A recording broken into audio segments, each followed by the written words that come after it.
Assalamualaikum warahmatullahi wabarakatuh.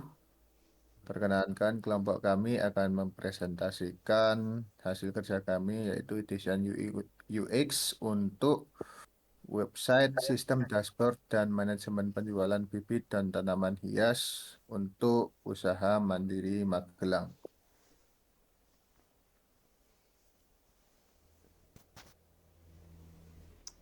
Untuk anggota dari kelompok ini, yang pertama ada Dimas Wahyu Ardi, yang kedua ada Damas Tirta Ermaya, yang ketiga saya sendiri, Zildan Hanan Aswa, dan empat ada Fahmi Muhammad Hanif.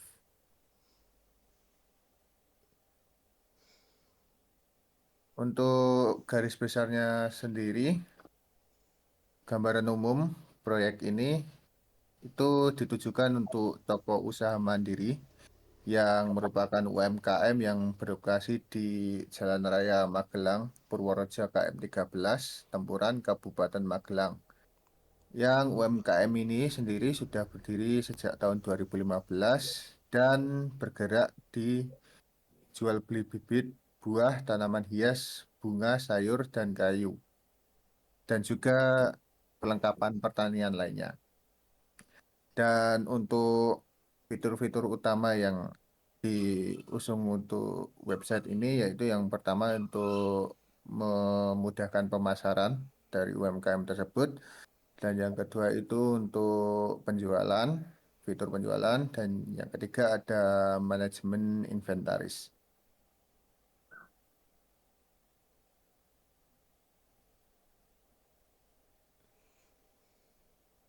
Nah, untuk selanjutnya ada metodologinya yang digunakan adalah design thinking yang terdiri dari proses empathize, define, ideate, prototype, dan test. Nah, untuk yang pertama dalam proses empathize,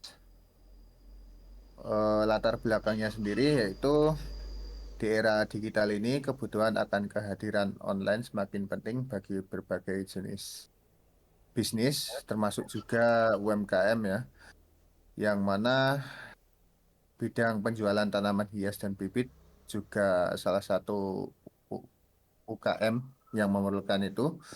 Dan juga salah satu UKM itu ya mitra kami yaitu usaha mandiri. Dan pemilik usaha mandiri menyadari bahwa untuk meningkatkan daya saing dan jangkauan pasar diperlukan sebuah platform digital yang dapat memfasilitasi pemasaran dan manajemen inventaris agar lebih tertata.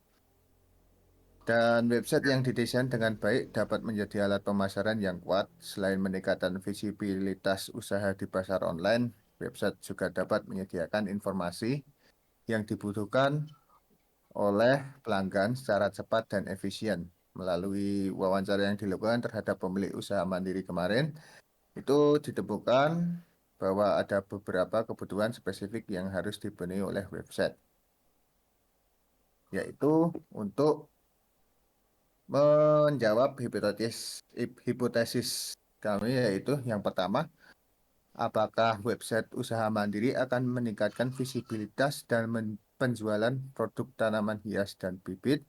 Dan yang kedua ada bagaimana fitur manajemen inventaris pada website dapat membantu pemilik dalam mengelola stok produk secara lebih efektif.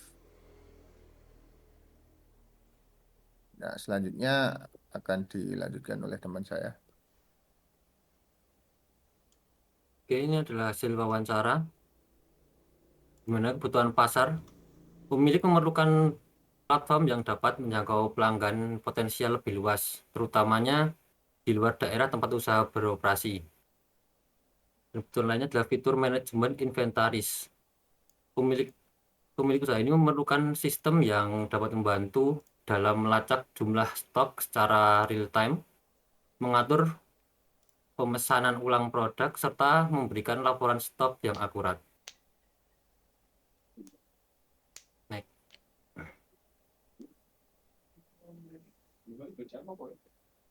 Oke, user persona. Yang pertama adalah Irawan Rohani. 35 tahun berprofesi sebagai petani modern. Dengan latar belakang, Bapak Irawan ini adalah seorang petani muda yang ingin menambah efisiensi lahan pertaniannya. Dia memiliki keinginan untuk modernisasi metode pertanian berkelanjutan dengan tujuan utama untuk mengoptimalkan produk pertanian dengan teknologi untuk meningkatkan hasil panen dan kualitas produk. Tantangannya adalah dalam sistem distribusi dan logistik untuk memastikan bahan pertanian sampai ke lahan dengan cepat dan dalam kondisi baik. Kesulitan mencari bahan maupun alat pertanian yang berkualitas dan terpercaya. Preferensi memiliki pemasok alat dan bahan pertanian yang andal dan lengkap serta modern.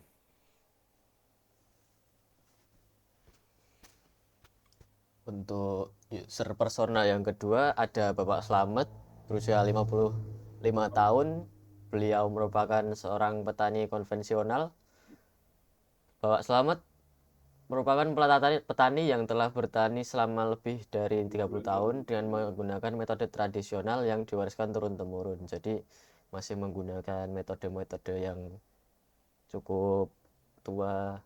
Tujuan utamanya menjaga keberlanjutan usaha pertanian dengan biaya operasional yang rendah dan metode yang sederhana dan tidak terlalu teknis. Tantangan yang dihadapi Bapak Slamet diantara lain perubahan iklim yang mempengaruhi waktu tanam dan hasil panen, sulit bersaing dengan petani yang menggunakan teknologi modern tentunya seperti Bapak Irawan tadi. Preferensinya Bapak Slamet mengedepankan kebersamaan di kalangan petani dan memilih komoditas yang harganya stabil dan cenderung menguntungkan atau profit.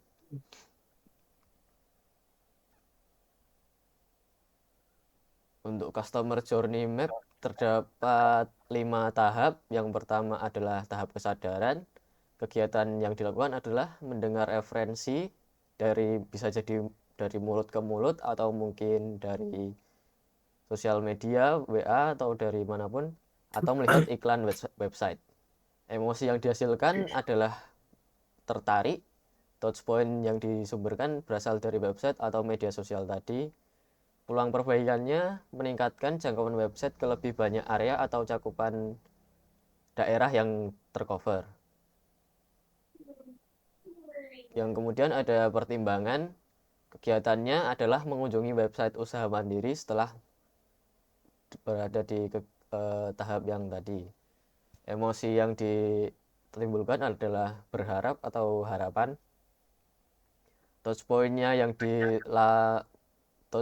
dihasilkan adalah di section header di landing page. Untuk peluang perbaikannya adalah menambah appeal dari desain tampilan website. Yang ketiga ada evaluasi. Kegiatannya mengecek layanan yang disediakan oleh usaha mandiri. Emosinya yang diharapkan adalah antusias. Touchpoint-nya adalah landing page section daftar layanan. Peluang perbaikannya adalah menambah detail layanan yang disediakan. Yang keempat ada keputusan. Kegiatannya adalah melakukan komunikasi bersama penjual untuk membahas produk yang dijual atau ditawarkan. Emosi yang diharapkan adalah percaya dan melanjutkan transaksi. Touchpoint-nya adalah landing page section produk. Peluang perbaikannya adalah membuat proses pembelian yang lebih ringkas. Kemudian yang terakhir adalah tahap pasca pembelian. Kegiatan yang diharapkan dilakukan adalah memberikan umpan balik atau rating kepada toko atau website. Emosi yang diharapkan adalah puas. Touchpoint-nya bisa melalui rating website dan review di Google Maps. Peluang perbaikannya adalah menambah form untuk rating produk di website.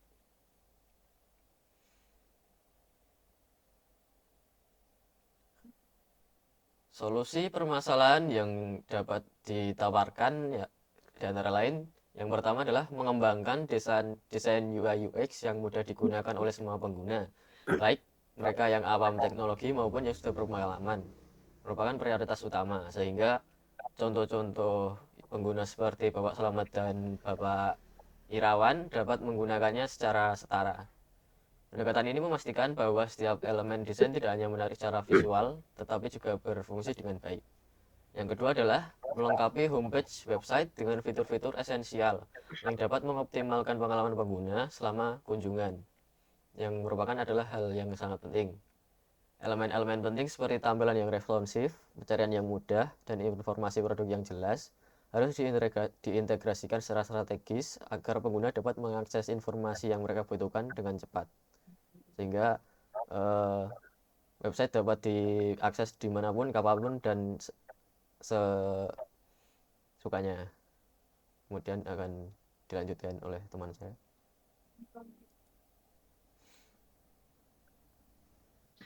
Melanjutkan dari teman saya, yaitu selanjutnya ada user flow. Pertama-tama user akan diarahkan kepada landing page yang dapat di scroll dan juga diklik melalui menu ke menu yang lain, misalkan menu about dan juga kontak.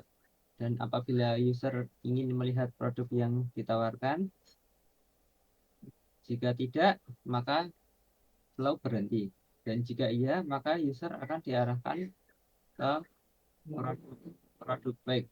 Dan apabila user ingin melakukan pemesanan produk, jika iya, user akan mengkontak admin dan mengkonfirmasi admin menggunakan kontak yang sudah disediakan.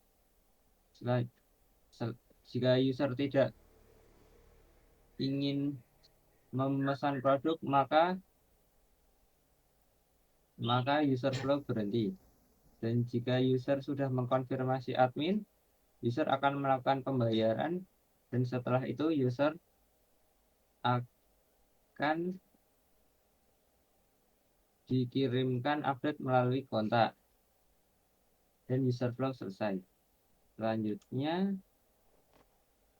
link Figma yang dapat diakses.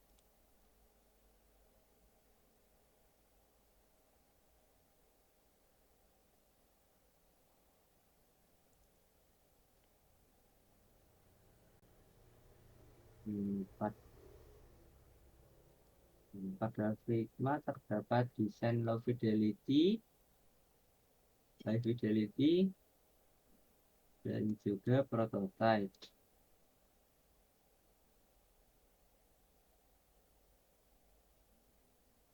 Selanjutnya kita akan mencoba menjalankan prototipenya.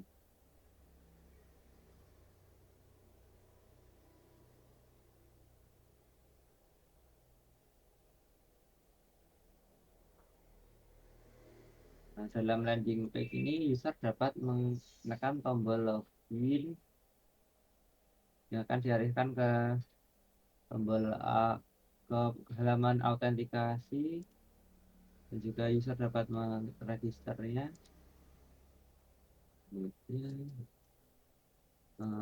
Selanjutnya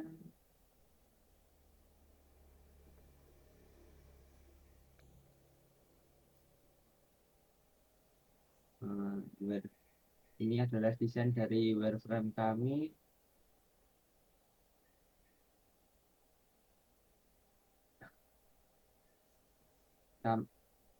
Selanjutnya kami menggunakan kombinasi warna yang tertera di sini. Untuk tipografi kami menggunakan font yang bernama Helvetica Neue, desainan dari Mark Niedinger dan Edward Huffman. Untuk ukuran font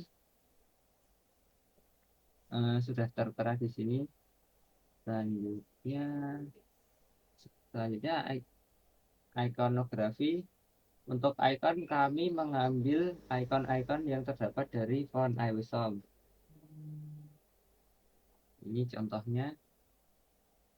Selanjutnya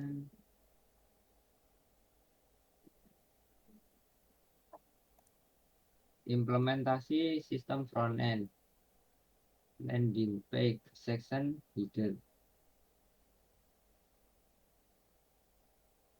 Dan ini merupakan lanjutannya section layanan,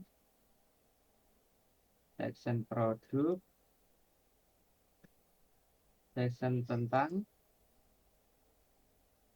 dan juga section kontak.